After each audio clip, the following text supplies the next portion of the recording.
और 57 दिन के लिए 57 डेज बृहस्पति अपने घर में, अपनी राशि में, न बुरे ग्रह से दृष्टि न बुरे ग्रह से युति, आपके लिए लाभकारी हो जाएगा। अब वो वरदान का समय है 57 डेज, 24 सितंबर से लेकर 20 नवंबर तक। लेकिन 21 नवंबर को बृहस्पति कहां जा रहे हैं ये अभी सुन लीजिए। मकर राशि में जा रहे हैं, शनि के घर में जा रहे हैं, नीच की राशि में जा रहे हैं। 21 नवंबर को चले जाएंगे वहां पर। केवल उनको अच्छा लगेगा जिन्होंने गोल्ड खरीदना है, बस। जिन्होंने येलो मेटल परचेज करनी है उन्हें अच्छा लगेगा बृहस्पति का नीच होना, और किसी को नहीं अच्छा लगेगा। क्योंकि बृहस्पति पुत्र के कारक हैं, बृहस्पति बड़े भाई के कारक हैं, बृहस्पति विवाह के भी कारक हैं, बृहस्पति धन के भी कारक हैं। जब नीच राशि में चले जाएंगे तो ये क्या कुछ नीचे जाएगा। गोल्ड के कारक हैं लेकिन वो नीचे जाएगा तो ये सब कुछ भी नीचे जाएगा। तो ये समझ लीजिए, गुरु ग्रह जो पहले 57 डेज आएंगे उसका खूब लाभ उठाइएगा। अगर आपकी कुंडलियों में बृहस्पति नीच राशि में है, या राहु केतु शनिचर के साथ है, या उच्च के गुरु हैं लेकिन चंद्रमा खराब है कि चंद्र राहु केतु शनि के साथ है, तो अपनी कुंडली को पहले ही सुधार लीजिएगा, पहले ही। और अच्छी बात यह है कि ये अधिक मास मिला है हमें, इसे विष्णु जी का मास कहा जाता है, बृहस्पति का ही मास है ये। अच्छी बात यह है कि इस मल मास में भगवान विष्णु का पाठ, पूजन, नाम जाप, संकीर्तन करना बृहस्पति के लिए ही माना गया है, अगर ज्योतिष शास्त्र को जोड़ेंगे साथ में। तो 57 डेज के बाद बृहस्पति अपनी नीच राशि में प्रवेश करने वाले हैं। कल का जो हमारा लाइव था संडे से पहले का, मैंने आपको बताया था कि 57 दिन बृहस्पति महाराज मेष से लेकर मीन तक हमें आशीर्वाद से सरोबार कर सकते हैं। अगर वो आपका किसी का मिस हो गया हो तो मैंने उसे 2 पार्ट करके YouTube पे अपलोड कर दिया है, क्योंकि वो हमारा परसों वाला लाइव बहुत लंबा हो गया था। 1.5 घंटा आपने मेरे से बातें की हैं और मैंने आपके साथ बातें की हैं, और फिर वो उसको YouTube पे अपलोड करते हुए उसको सेपरेट करना पड़ा मुझे 40-40 मिनट करके। मैंने कैसे जुपिटर 57 डेज के लिए हमें फायदा देंगे वो आपको मिल जाएगा वहां पे। लेकिन उससे जो अगला स्टेप है, बृहस्पति नीच राशि में चले जाएंगे, उसके लिए हमें अभी से प्रिपेयर होना पड़ेगा। उसका कारण यह है कि मान लीजिए किसी की एंगेजमेंट हुई है, एंगेजमेंट से लेकर विवाह की तारीख तक कोई गड़बड़ ना हो जाए, विवाह का कारक गुरु होता है। मान लीजिए इन 57 डेज में किसी का बेबी कंसीव हो गया, औलाद किसी की, गर्भ किसी का ठहर गया है, तो कितनी खुशी की बात होती है, कितना मन में उमंगें होती हैं, इच्छाएं होती हैं कि पुत्र आएगा या पुत्री आएगी, होती है। यही बृहस्पति जब मकर राशि में जाकर कमजोर हो जाएगा तो बना बनाया खेल बिगड़े ना, इसलिए अभी से प्रिपेयर हो जाइए। बृहस्पति धन का भी कारक है, बहुत सारे लोग इन्वेस्ट करते हैं बृहस्पति, वो धन का कारक है जो इन्वेस्ट करते हैं। तो वो भी 21 नवंबर को मकर राशि में जब नीच होगा तो ऐसा ना हो कि लगा हुआ धन वापस ना आने की सूरत बन जाए, क्योंकि बृहस्पति इन 57 डेज में तो बहुत मजबूत होगा, बहुत बढ़िया होगा। जिसने पक्का कर लिया उसका होगा। लेकिन आफ्टर 20 नवंबर 6 अप्रैल 2021 तक, अब यह भी लिख लीजिए आप, क्योंकि आप नीचे बहुत बढ़िया करते हैं, अपडेट करते रहते हैं भार्गव। 21 नवंबर से लेकर 6 अप्रैल 21 तक बृहस्पति नीच राशि में गोचर करेंगे, और 6 अप्रैल 21 को हमारा संवत ही बदल जाएगा। इस संवत ने, जिसने प्रमादी नामक संवत ने पूरे विश्व में हलचल मचाई हुई है, पूरे विश्व में। चाहे सड़क पे चले जाओ तो आंदोलन, सीमा पर चले जाओ तो आंदोलन, टीवी चला लो तो आंदोलन, मुंबई चले जाओ तो आंदोलन, पंजाब में आ जाओ तो आंदोलन। आंदोलन हो रहे हैं, आंदोलन हो रहे हैं। 6 अप्रैल 21 तक ये प्रमादी नामक संवत भी रहेगा और 21 नवंबर से लेकर 6 अप्रैल 21 तक बृहस्पति नीच राशि में भी रहेंगे, मकर राशि में। तो अब समय देखते हैं कितना हुआ है, 38 मिनट हुए हैं अभी। तो अब मैं आपको बताऊंगा कि आपको सतर्क कहां रहना है। मेष लगन से लेकर मीन लगन तक अगर आपकी कुंडली है तो आपको सतर्क कहां पे रहना है। इन्वेस्टमेंट करने से पहले, एंगेजमेंट करने से पहले, कंसीव करने से पहले आपको ये चीजें समझ लेनी चाहिए। अगर इसको आप पहले से समझ जाएंगे तो प्रिपेयर रहेंगे। प्रिपेयर रहेंगे तो रेमेडीज करेंगे, मेडिसिन लेंगे, उपाय करेंगे, कलर थेरेपी समझेंगे। पिछले लाइव में आपने सुन लिया है कि 57 डेज आपको कैसे मिलने हैं, उसमें कोई दो राय नहीं है, मिलेंगे। अगले जो 6 अप्रैल 21 तक जो दिन है, 21 नवंबर के बाद जब बृहस्पति नीच राशि में होंगे, मकर राशि में, कैप्रिकॉर्न में होंगे, वो समझ लीजिए। अब आपको मेष लगन वाले जो दोस्त हैं उन्हें मैं बताना चाहता हूं कि मकर राशि आपके लिए दशम स्थान में पड़ेगी जब गुरु दशम स्थान में चले जाएंगे। बृहस्पति 10वें घर में आज तक मैंने जिसका देखा है, ये समझ लीजिए, अभी तो मेष लगन वालों को तो हो ही नीच जाता है, किसी का भी देखा है मैंने, वृष लगन का, फलान लगन का, ढिमकान लगन का, बृहस्पति दशम भाव में जिसका भी देखा मैंने, उसको पंजाबी में वेला देखा है मैंने। नोट करके रख लीजिए। मेष लगन पे तो बैड इफेक्ट ये आता ही आता है क्योंकि 10वें भाव में जाकर नीच हो जाता है। अदरवाइज भी किसी का भी गुरु 10वें घर में देखा है मैंने, 99% बात कर रहा हूं, बाकी डिस्पोजिटर के ऊपर डिपेंड करता है, उसका काम नहीं सेट हो पाता दशम भाव के गुरु वाले का। तो यह भी बड़ी परेशानी होती है जब 10वें घर में गुरु हो।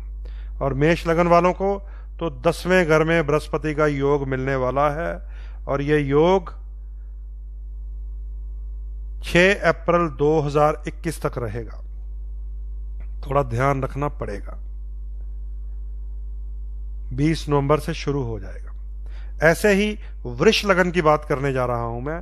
आपके भाग्य स्थान में बृहस्पति नीच हो जाएंगे, भाग्य स्थान में। अष्टमेश भी हैं, 8वें घर के स्वामी भी हैं और 9वें घर में जाकर नीच भी हो जाएंगे। लाभेश भी हैं, तो लाभ की स्थितियों को खराब कर सकते हैं बृहस्पति जब वो नीच की राशि में चले जाएंगे वृष लगन वालों के भाग्य स्थान में।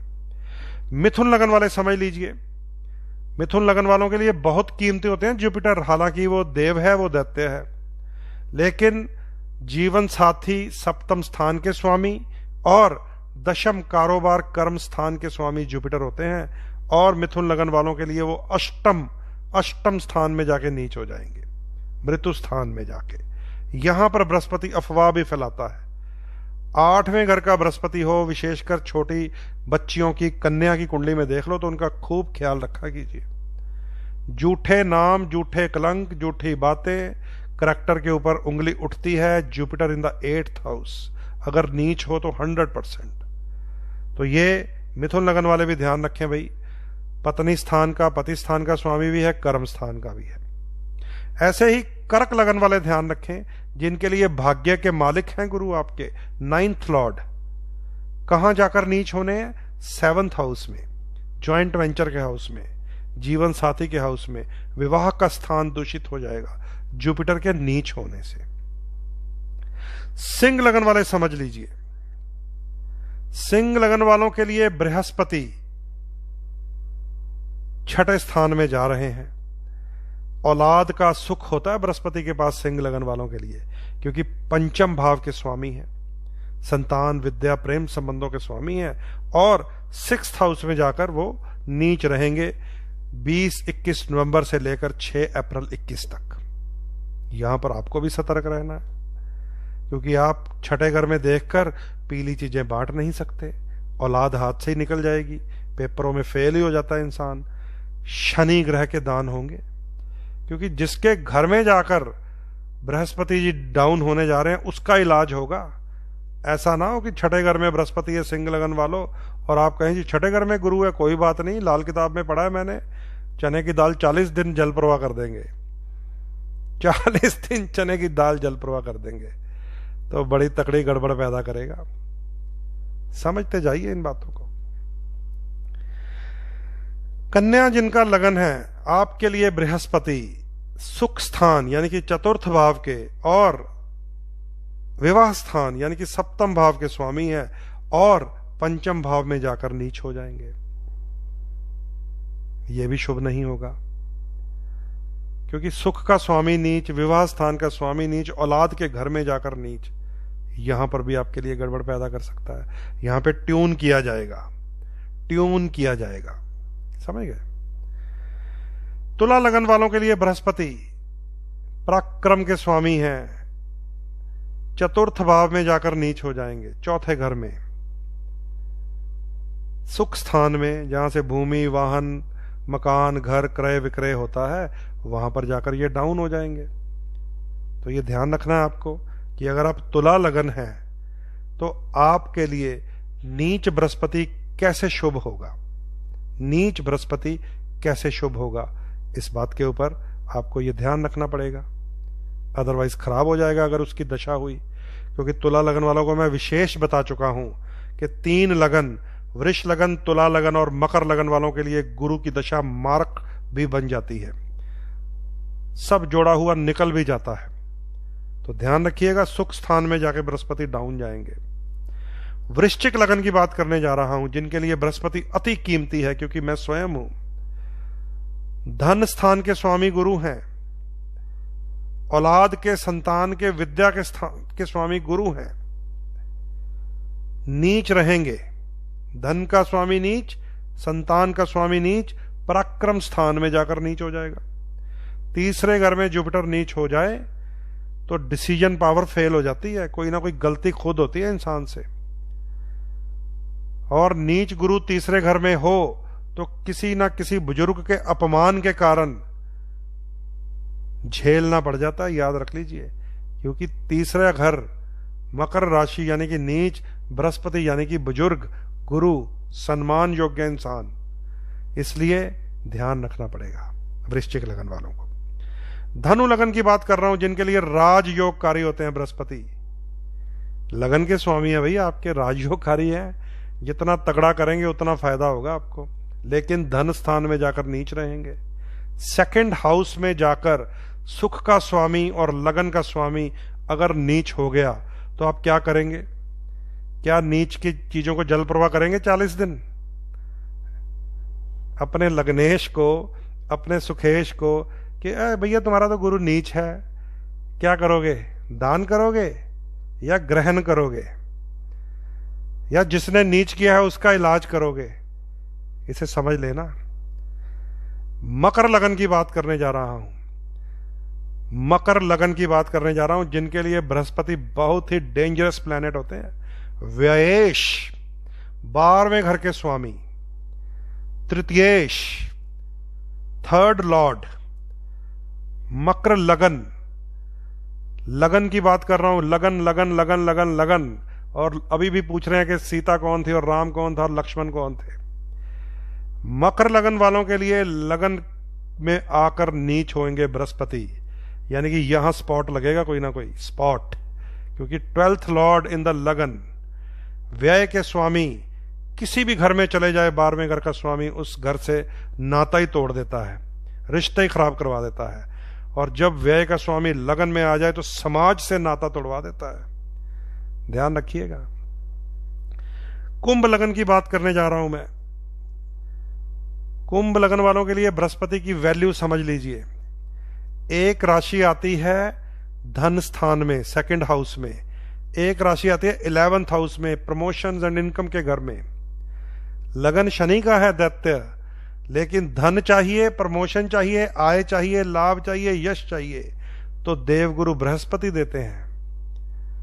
तो यहां पर आपके लिए ये 12वें घर में जाकर व्यय हो जाएगा।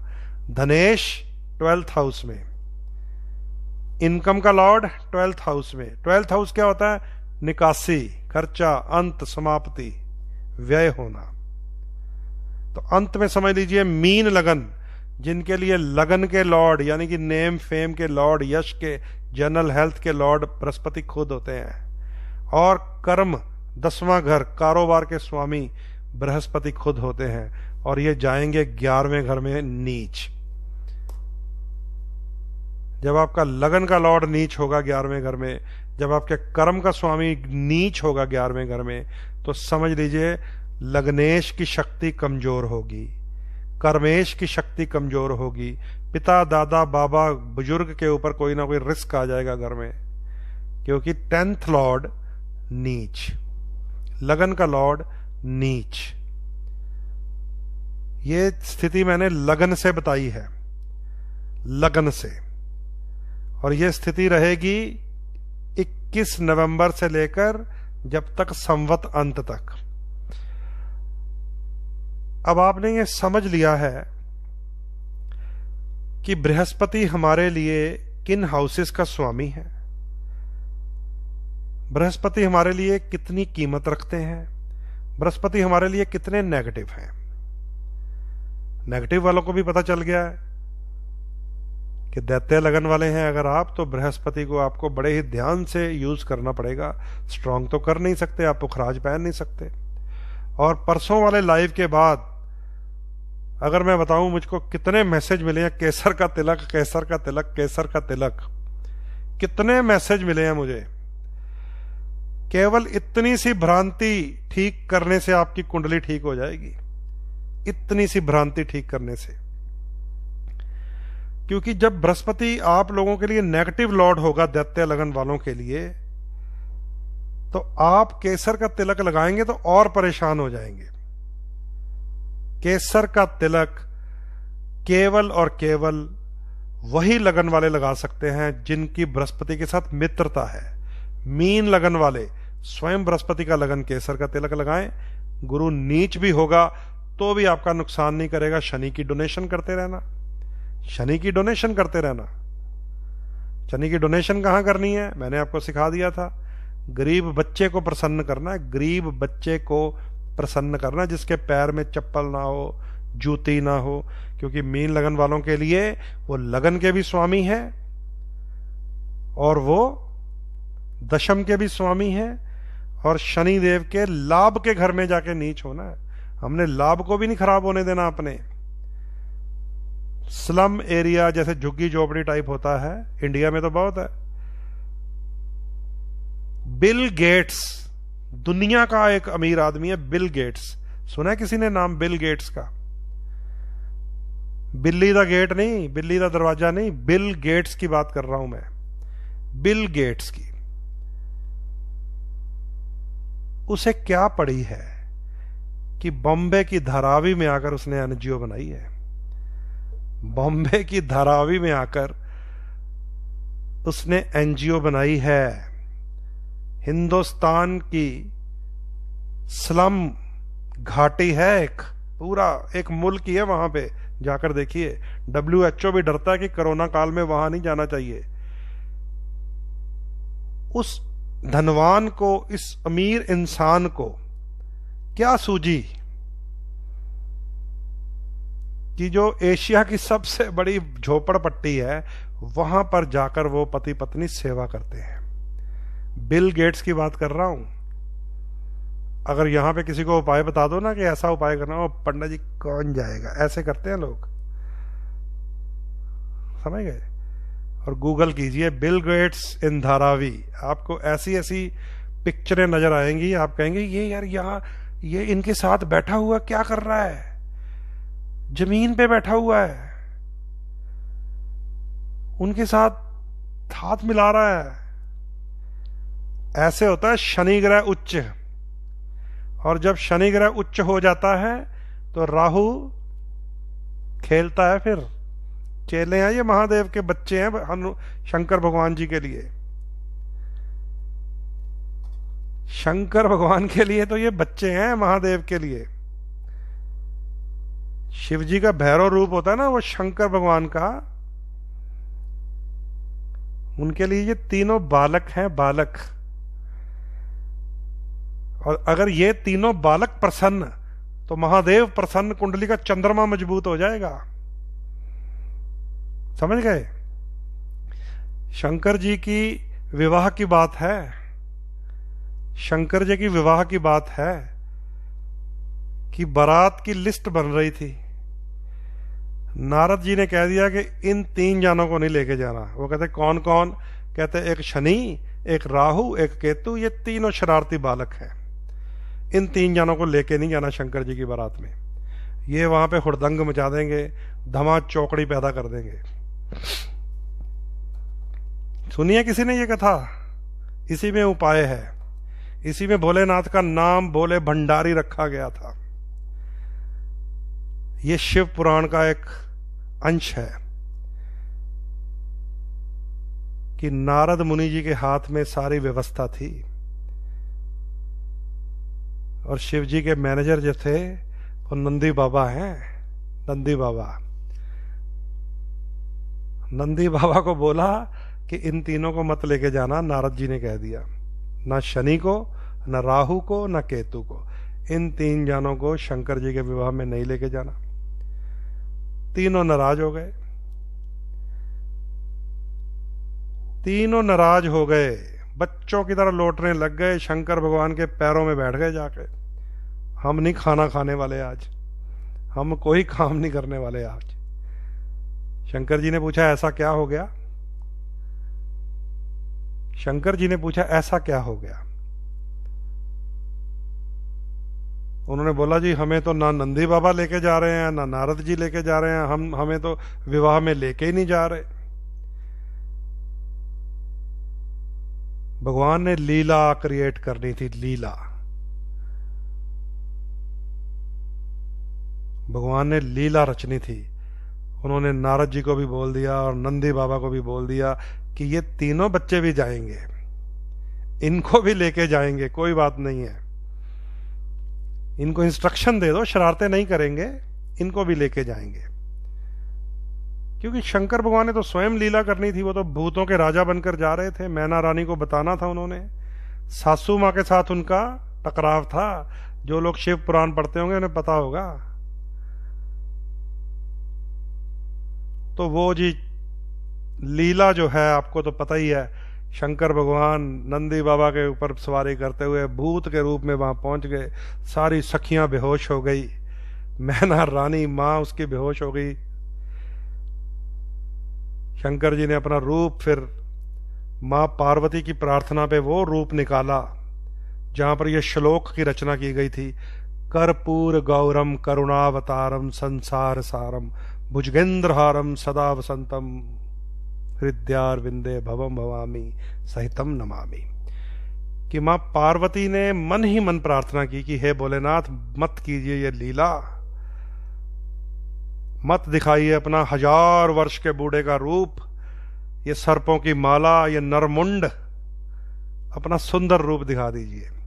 कर्पूर गौरम करुणावतारम, कि कर्पूर जैसा सुंदर रूप, करुणा के अवतार बन के आ जाइए। तो भोलेनाथ ने फिर वहां पर अपना सुंदर रूप प्रकट किया था। चलिए रिबन कट गया, अंदर चले गए।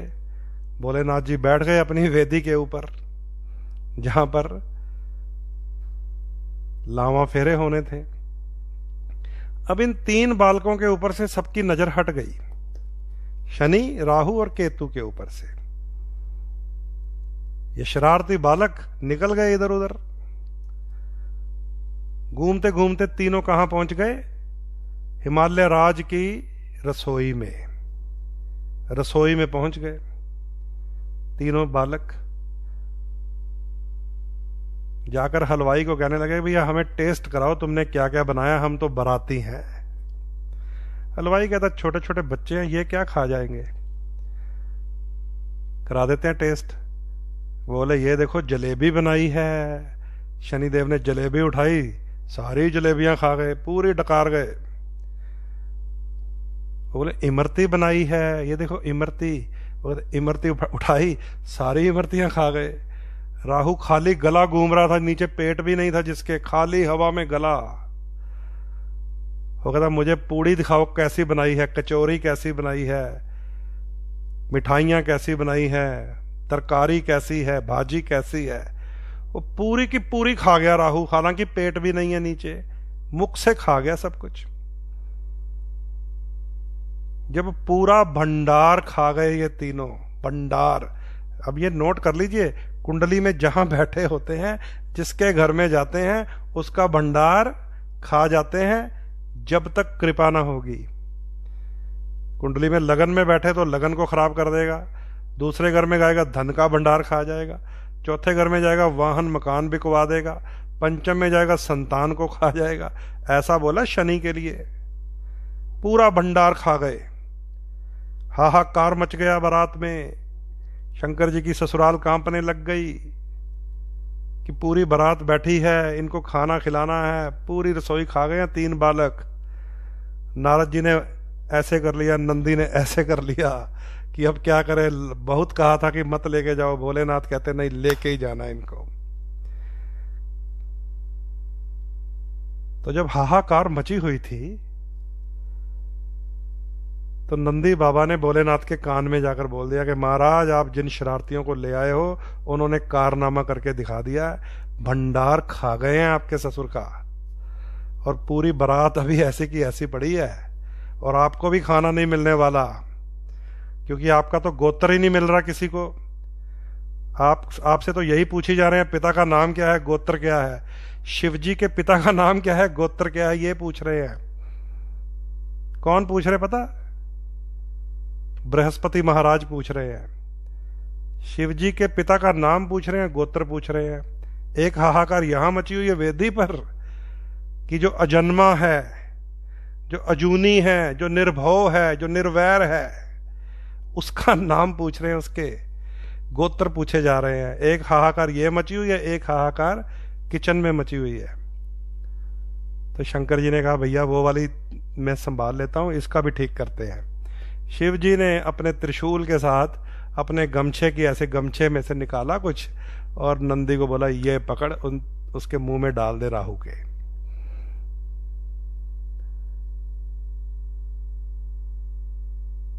और शंकर भगवान ने जो बूटी दी थी वो उन्होंने उसके मुंह में डाल दी। वो कहता बड़ा पेट भर गया, अब तो भाई पेट भर गया। तब जाकर उन्होंने कहा कि पेट भर गया, और सब ऐसे हाथ जोड़कर शिव जी के पास आ गए कि भोलेनाथ उनका तो पेट आपने पता नहीं किस बूटी से भर दिया है, लेकिन जो रसोई खाली होगी उसका क्या करें। तो भोलेनाथ ने कहा जाओ जाके रसोई भी देख के आओ। अब जब वो भंडार देखने गए तो भंडार भरे पड़े थे, भंडार भरे पड़े थे। और वहां पर शंकर भगवान के ससुर जी ने आकर कहा क्या, शिव भोला भंडारी। समझे, भोले का नाम भंडारी भी है, तो किसने नाम दिया है? शिव भोला भंडारी। ससुराल से मिला शंकर जी को कि जो खाली भंडार भर दे वो शंकर है, जो मृत्यु के मुख से निकाल लाए वो शंकर है। जनरेटर, ऑपरेटर, डिस्ट्रॉयर्स में से डिस्ट्रॉयर जो है वो शंकर है, और जिसके पास संहार की शक्ति होती है उसके पास सृजन की भी शक्ति होती है, सृजन की भी शक्ति, तो वो शंकर है। इसलिए राहु, केतु और शनि कुंडली के जिस भाव में बैठेंगे भंडार खा जाएंगे। सुन लीजिए ध्यान से। और चंद्रमा शंकर भगवान की शिखर पे रहता, ढूंढ लीजिएगा कुंडली में। अगर देने वाली स्थिति में हो तो भंडार फिर से भर जाएंगे। इतनी सी बात है, ये राहु केतु और चंद्रमा की कहानी है। उधर शिव जी का गोत्र भी ढूंढा जा रहा था। वो कथा किसी और दिन सुनाऊंगा कि जो जो जन्मा ही नहीं, जो अजूनी है,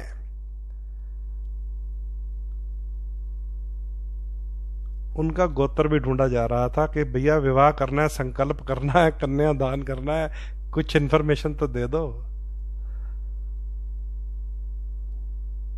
वो भी बात किसी दिन साझी करेंगे। तो दोस्तों, ये जो भगवान की लीला है, भगवान की कथा है, उन्हीं के बनाए हुए हैं ये 9 ग्रह, और उन्हीं का ये संविधान है, उन्हीं के ये नियम है। और प्रभु कहते हैं कि जब मैं स्वयं मृत्यु लोक पे जाता हूं, मैं इन नियमों से बाहर नहीं हूं।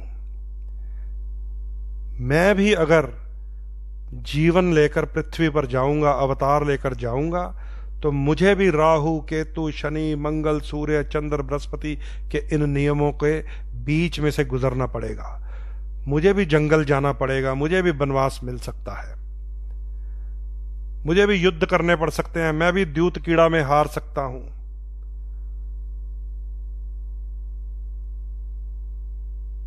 तो भगवान की कृपा और इन ग्रहों के नियमों का पालन करना, ये दोनों पैरेलल हैं। कई मूर्ख लोग आते हैं मेरे पास, कहते हैं मैं तो भगवान को मानता हूं, ये ग्रह पता नहीं किसने बनाए हैं। मैं कह पहले पता करके किसने बनाए हैं।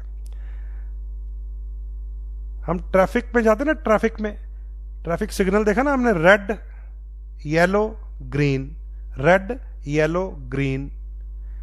रेड का मतलब क्या है? स्टॉप, खतरा है।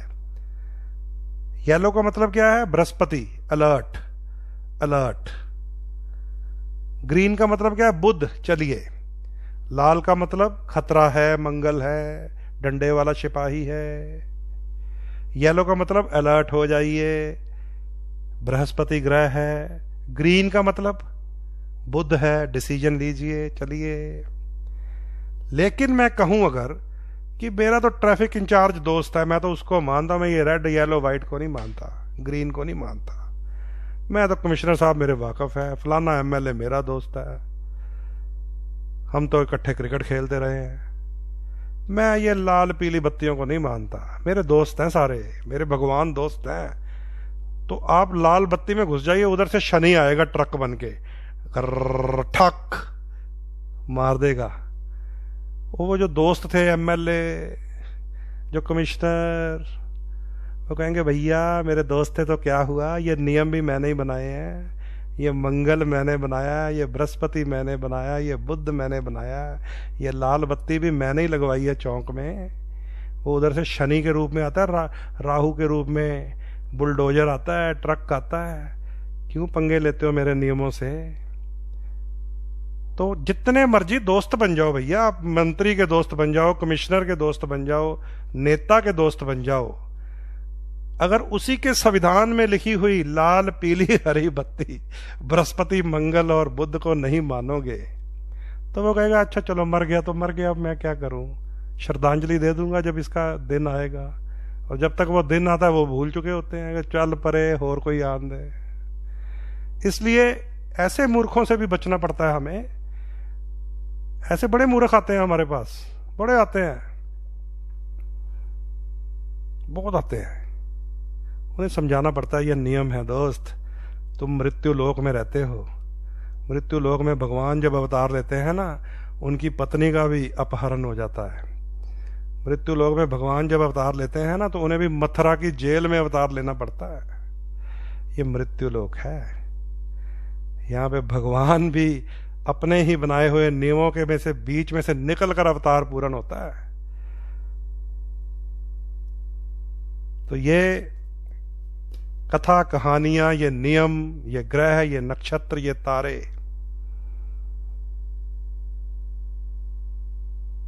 और प्रभु की लीला, इसका कोई अंत नहीं है। कोई इसको जान नहीं पाएगा, कोई इसको समझ नहीं पाएगा। हम केवल जितना हमें ईश्वर ने वेद के माध्यम से, शास्त्र के माध्यम से, ज्योतिष ज्ञान के माध्यम से सिखाने के लिए भेज दिया है कि भैया सीख लो, इतने नियम ही तुम्हें बताऊंगा बस, क्योंकि तुम्हारी उम्र कितनी है, 100-200 साल भी नहीं है, अब तो वो भी नहीं रही, अब तो आ गई है 80-60 से नीचे, और यही हमें जीनी नहीं आती। देखो पहले 15-20 साल तो हम ऐश प्रस्ती में, लड़कपन में निकाल देते हैं, फिर शादी कर देते हैं माँ बाप, फिर अगले 6-7 साल भोग में ही निकाल देते हैं, 28-30 के हो जाते हैं। 30 साल से लेकर अगले 20-25 साल जीने नहीं आते हम लोगों को। बस अगर हमने ये सीख लिया अपने शास्त्र में, धर्म अर्थ काम मोक्ष, इसकी सेपरेशन ऑफ एज क्या है, तो कभी जिंदगी में फेल नहीं हो सकते, कभी जिंदगी में फेल नहीं होते। धर्म यानी कि एजुकेशन का पीरियड क्या है, अर्थ यानी कि कमाई का पीरियड क्या है, काम यानी कि भोग और परिवार का पीरियड क्या है, मोक्ष यानी कि संसार के इन बंधनों से, समाज से दूर जाने का पीरियड क्या है। अगर ये हम समझ गए तो हम उलझ नहीं सकते। लेकिन हमने अपने शास्त्र छोड़ दिए, अपने संस्कार छोड़ दिए, अपने 16 संस्कार छोड़ दिए, जिसमें धर्म अर्थ काम मोक्ष की स्थिति को पलट दिया हमने। जब हम धर्म की आयु में होते हैं ना, एजुकेशन गेन करने की आयु में, जिसको समझ लीजिए कि 20 साल तक है, 1 साल से लेकर 20 साल तक हमें संस्कारित होना होता है एजुकेशन से। तब हम शरारतों में पड़े होते हैं, दोस्त आ गया, मोटरसाइकिल से बह के चला गया, मोबाइल चक लिया, चैटिंग कर ली। अब शास्त्र कहता है धर्म के बाद अर्थ, कि अब भैया अगर कुछ एजुकेशन ले ली है तो कमाई करने घर से निकल जाओ, पोटली बांध लो, अपनी टिफिन बॉक्स बांध लो, चाहे जितने मर्जी बड़े बाप के बेटे हो, टिफिन बांध के निकल जाओ। इंसान वही है जो बाप की उंगली छुड़ाकर निकलेगा, नहीं तो कुछ नहीं बनेगा। जो बाप के कारखाने में, दुकान में जाकर बैठ जाएगा, वो 10-20 साल बाद फेल हो जाता है। जो उंगली छुड़ाकर निकलेगा ना, ये हमारा शास्त्र कहता है, मैं नहीं कहता। धर्म के बाद अर्थ लिखा है कि आफ्टर 20 ईयर्स, अगले 10 साल अर्थ कमाई करके दिखाओ।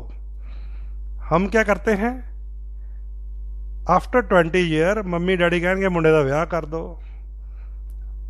काम में फंसा देते हैं। काम यानी कि भोग में, बच्चे पैदा कर, गृहस्थी बना, पैसा जेब में नहीं होता, ठन ठन होता है।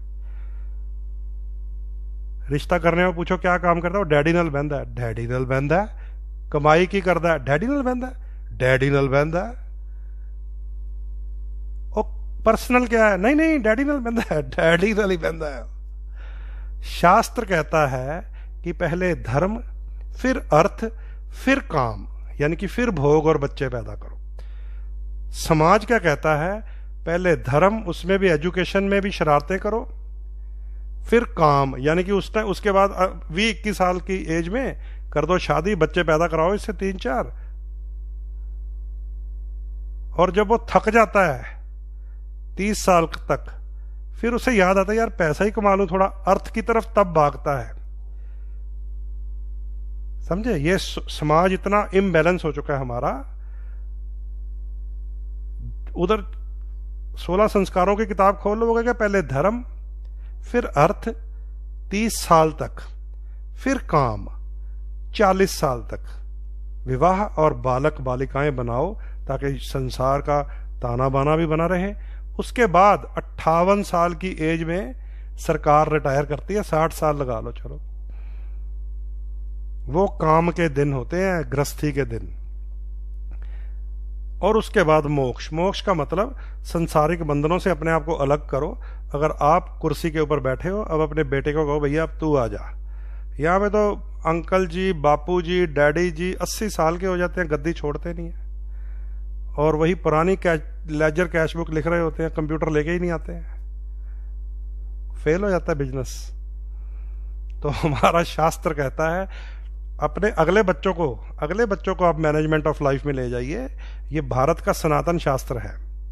इसे गोरे लोगों ने 200 साल यहाँ राज करके अपना लिया है। वो पहले एजुकेशन हासिल करते हैं, फिर वो निकलते हैं कमाई करने। जब 30 साल के हो जाते हैं, 35 साल के जब हो जाते हैं, फिर कहते हैं चलो अब थोड़ा कोई फैमिली बनाते हैं। फिर वो मैरिज करते हैं, फिर वो मैरिज के 5-6 साल इंजॉय करते हैं। उसके बाद कहते हैं बड़ा पैसा जमा हो गया, अब इंडिया चलते हैं, हरिद्वार, ऋषिकेश, ऊटी, मनाली, यहां घूम रहे होते हैं, वो यहां घूम रहे होते हैं। और जिसने ये ज्ञान दिया है, जिस भारत में वो 200 साल लेकर वो ज्ञान लेकर गए हैं, हम एजुकेशन की एज में शरारतें कर रहे होते हैं, मोबाइल चला रहे होते हैं, मोटरसाइकिल चला रहे होते हैं, गेड़ियां लगा रहे होते हैं, गर्ल्स कॉलेज के आसपास घूम रहे होते हैं। और जब अर्थ कमाना होता है तो माँ बाप शादी कर देते, उल्टा हो गया खेल। 10 साल गए बच्चे पैदा करके अपना दिमाग खराब करने में। और जब आदमी बूढ़ा हो जाता है, उसकी एनर्जी डाउन हो जाती है, फिर कहते हैं कमाई करने जाएंगे। फिर कब कमाई होगी? फिर मोक्ष की जब आती है तो हॉस्पिटल में होती है हमारी। मोक्ष की एज में क्या हुआ पड़ा? हार्ट अटैक हो गया जी, लीवर खराब हो गया जी, किडनी फेल हो गई जी, याददाश्त भूल गई है, अक्खां चलिया गई हैं। और जब मरने के बाद गरुड़ पुराण पढ़ाया जाता है, जो कि पहले पता होना चाहिए कि what is in the Garuda Purana, you know, you should know, पहले पता होना चाहिए। अगर वैतरणी नदी से क्या क्या कैसे पार होनी है, अगर जिंदा इंसान को पता होगा तो वो वहां जाता ही नहीं है उस रास्ते पे। तो ये गड़बड़ जाले में है हम लोग। इसलिए सीमित ज्ञान ये ज्योतिष है, ये नियम है ईश्वर के दिए हुए। ये पीली बत्ती, लाल बत्ती, हरी बत्ती, काली बत्ती, इसको ही सीख लो, इतना ही बहुत है। आप लोग समझ गए? तो करें बंद, अब छुट्टी करें, है ना? चलिए दोस्तों,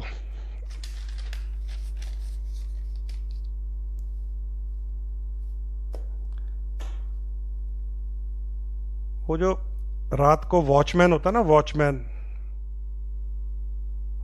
होता है ना, वो जोर से डंडा मारता है, जागते रहो, जागते रहो, जागते रहो। वही काम मेरा है कि आवाज लगाना और तुम्हें जगाना, ये फर्ज है मेरा। तुम जागो ना जागो, ये किस्मत है तुम्हारी। ठीक है, इजाजत दीजिए। कल फिर कोई नया टॉपिक लेके आपके साथ मिलूंगा और आपके साथ और भी बातें करेंगे। और ये जो बृहस्पति की बातें आपके साथ साझी की हैं, इसके विषय में आपकी कोई प्रश्न है, कोई जनरल क्वेश्चन है, जैसे अभी किसी ने पूछ लिया है कि हम गरुड़ पुराण पढ़ सकते हैं, तो बिल्कुल पढ़ सकते हैं, उसमें क्या है। मैं कल से ही पढ़ना शुरू कर दूंगा। आप सब जिंदा लोगों के सामने मैं कल से गरुड़ पुराण पढ़ना शुरू कर दूंगा, समझ गए? और हल्दी वाला दूध पीना शुरू कर दिया नीरू जी ने, बहुत अच्छा, सबको पिलाओ। तो ये सारी जानकारी अपने प्रोफाइल पे शेयर कर लीजिएगा, नहीं शेयर किया तो फिर YouTube पे मिलेगा अब आपको। ठीक है, इजाजत दीजिए, कल फिर मिलते हैं, नया टॉपिक लेके आएंगे आपके साथ और बात करेंगे ज्योतिष संसार में पंडित राजन शर्मा के साथ।